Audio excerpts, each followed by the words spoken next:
Hello, আমি doctor Roni Mallick. আজ আমরা কমন অ্যাবডোমিনাল ইনসিশন সম্পর্কে জানব। এটা হচ্ছে right subcostal incision or ককার incision. এটা হলো আপার মিডলাইন ইনসিশন। এটা হলো লোয়ার মিডলাইন ইনসিশন।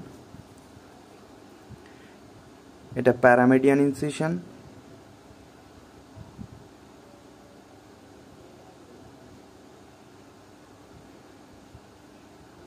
এটা হচ্ছে ম্যাকবার্নিস ইনসিশন।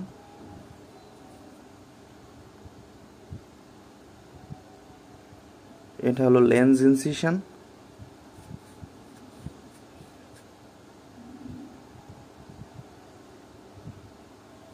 এটা হলো রাদারফোর্ড মরিসন ইনসিশন।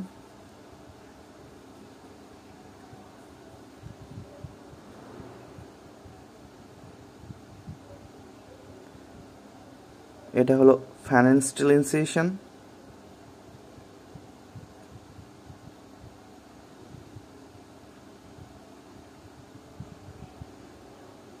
এবং এটা হলো ট্রান্সভার্স ইনসিশন। আশা করি ভিডিওটি আপনাদের ভালো লেগেছে। ধন্যবাদ।